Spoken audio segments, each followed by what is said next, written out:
act now while there's still time. Go and find the others, help one another, and be each other's strength. Together, you must discover the answer and restore the balance of the circle of second life.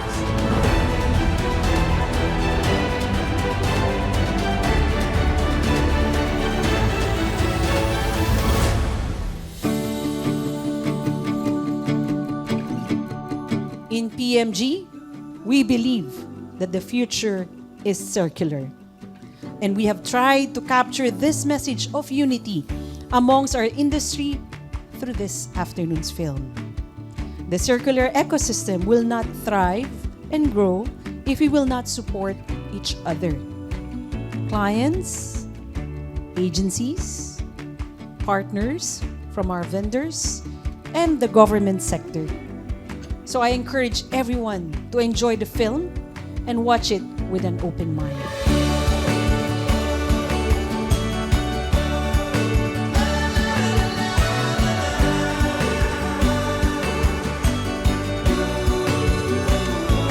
Good afternoon, everyone.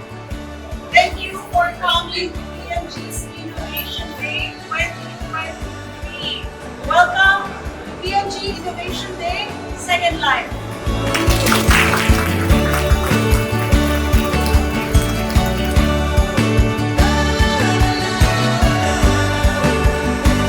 Second Life actually brings sustainability and innovation on a different level altogether. And this came about because of the demands coming from our clients and the industry. So Second Life talks about more than just upcycling, recycling, use and reuse. It's all about bringing together our industry and making them realize the role that each of us are playing.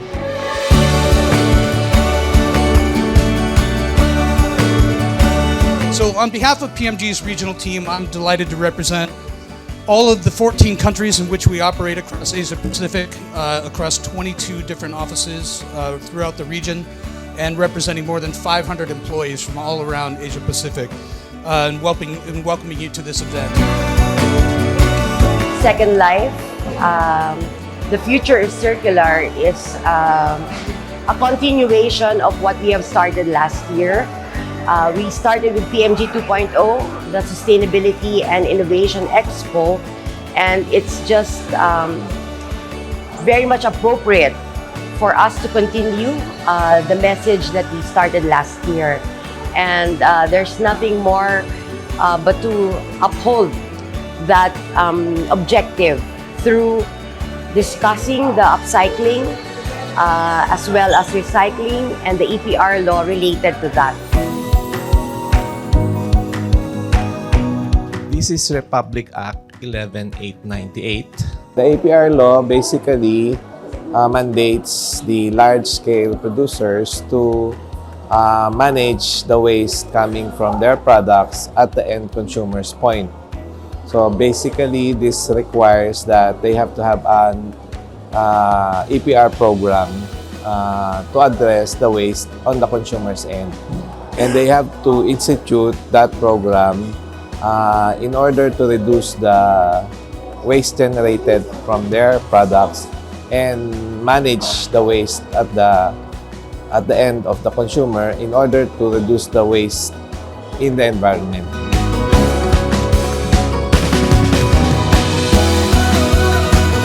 New learning from me is the EPR 2022. Today's Innovation Day is a great way for us to build awareness in terms of circular economy and sustainability.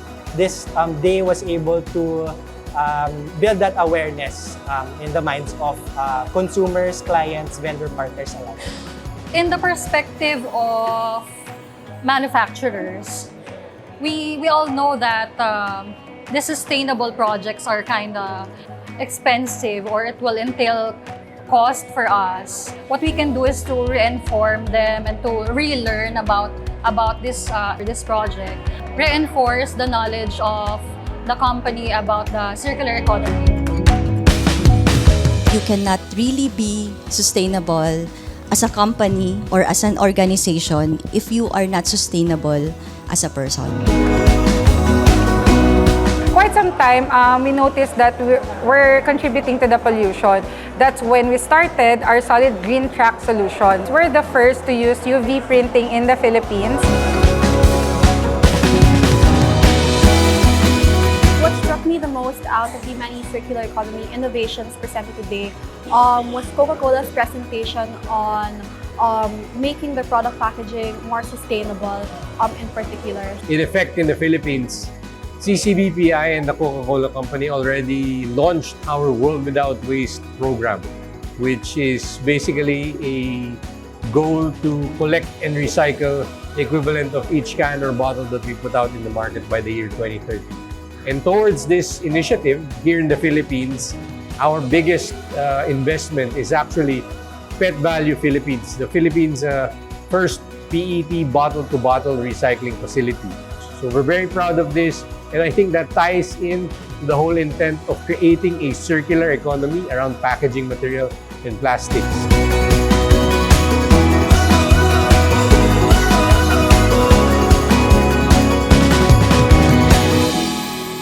For Nestle, our purpose really is to unlock the power of food for everyone today and for generations to come.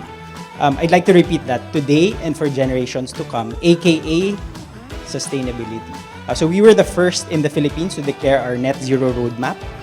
On reduction of plastics, a lot of our brands are already doing this, but we were the first to switch to paper straws in the Philippines, and we've also removed stretch films in our operations by replacing it with industrial grade glue. And we've shifted to paper bans. So if you see Milo there, you'll see that we use paper already instead of plastics. Of the presenters actually have provided a unique approach in terms of sustainability and circular economy. So it's very difficult for me to choose. I like them all. For me, going around the different exhibits here, the one from Restore, wherein the plastic wrappers, the plastic bottles were all repurposed into making different materials such as tables, chairs, and even the racks. What struck me the most in today's roadshow is the company that are actually doing or converting rather the plastics into materials which can be used for furniture, such as school chairs. So it's such a good marriage between sustainability or the environmental education into one angle of, how do we use sustainability to push forward the education agenda as well. For our factory, for one whole month, we can produce around 1,500 to 2,000 school chairs. So 90 tons of plastic waste. Can you imagine the big bulk of 90 tons nasa factory natin for 1 month only that we can recycle. So malaking impact yan para sa environment. Kaya natin gawin. As a Filipino ingenuity, we are here to help you and to guide you on how to do it properly.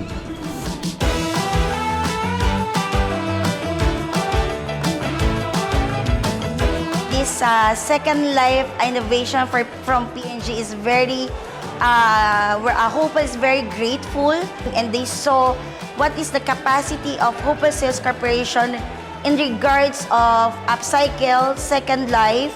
The circle of Second Life brings to the forefront message of unity.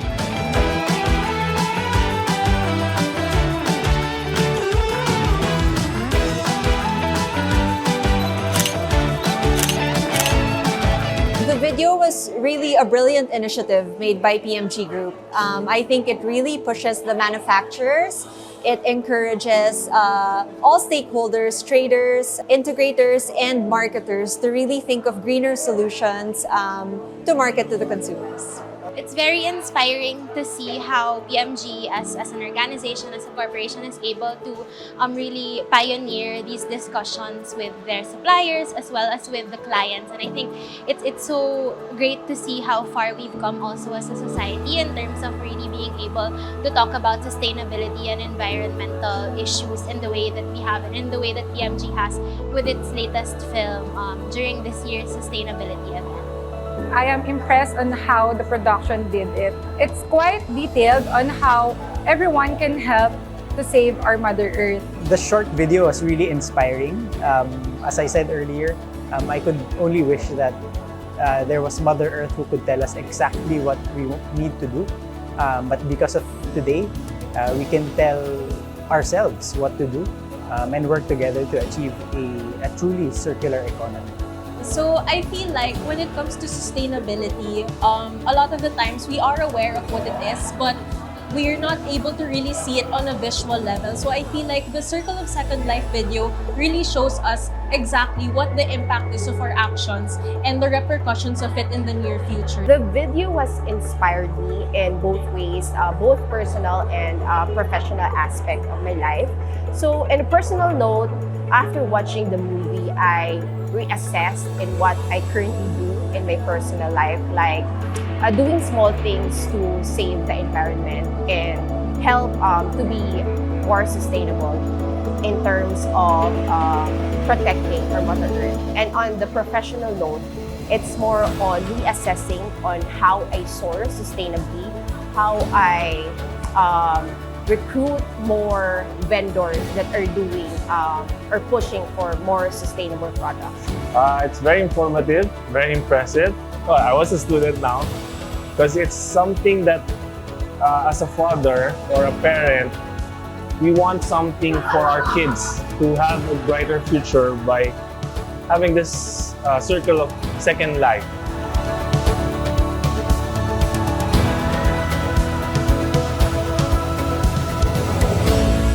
A circular economy would never work with just the agency like PMG pushing for sustainability through upcycling, recycling, use, and reuse.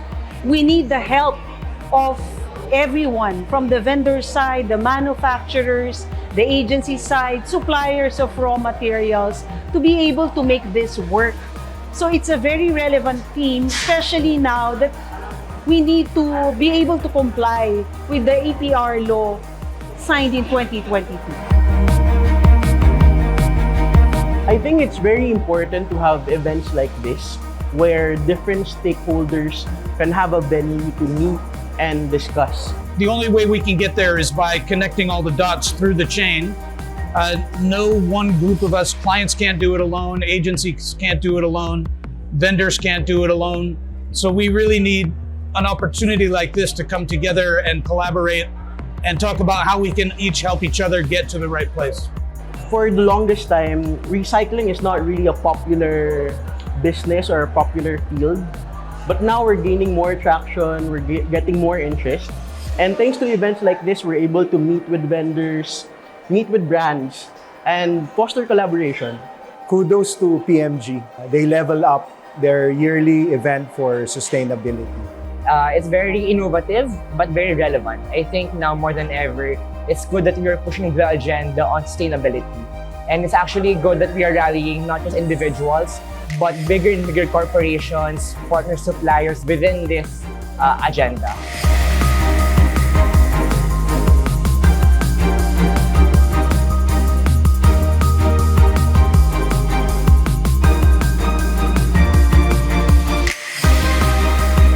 Please ask everyone to please stand up. So may I ask please for you to raise your right hand. Let us do our pledge. Pledge my commitment to Second Life. Pledge my commitment to Second Life. For the sake of our society and our planet. Let us keep the cycle flowing. Today is not just a day for sharing expertise and for intellectual discussion. Let this day also be a reminder to all of us that we should always stand by each other and make this planet a better place. PMG Second Life!